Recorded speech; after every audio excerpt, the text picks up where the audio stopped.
Today, as we gather here, we celebrate a most important day in the life of our continent.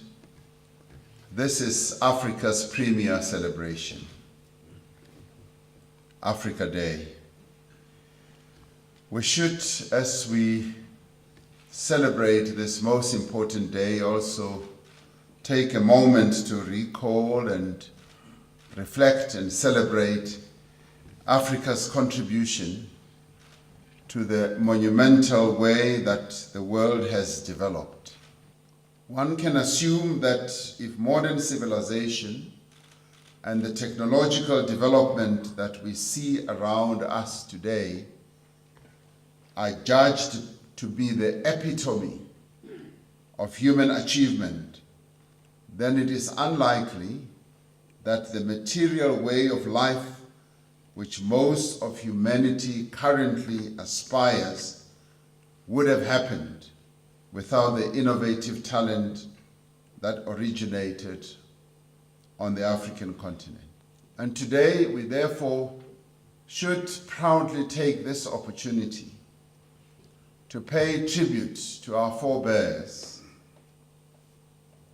who bequeathed to us a dynamic vision of a unified and prosperous continent that should be at peace with itself and the world. Today and in the future, South Africa continues to be guided by this view of the rebirth of the continent and its great potential.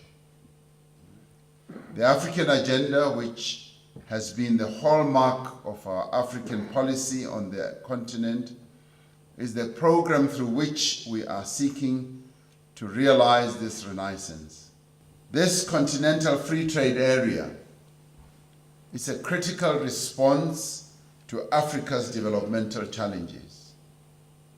It will enable Africa to significantly boost intra-Africa trade, improve economies of scale, and establish an integrated market. It will also be a catalyst for industrial development, placing Africa on a path to exporting value-added products, improving Africa's competitiveness both in its own markets and globally as well. Leveraging on a population of over 1 billion people, the African continental free trade area will create a market of approximately $2.6 trillion, thereby addressing Africa's key development challenges such as unemployment and poverty reduction. Excellencies, today we can safely say that the experience and specter of conflict in Africa has declined dramatically, and most or more African countries are secure than ever. The peace dividend experienced by a number of countries previously stricken by conflict, such as Cote d'Ivoire and Rwanda, has translated into unprecedented levels of economic growth for those countries. Cote d'Ivoire, together with Ghana, Ethiopia, Djibouti, Senegal, and Tanzania, are now part of the 10 fastest growing economies on our continent and also in the world.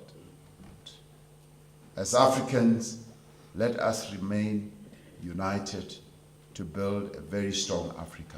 Thank you very much.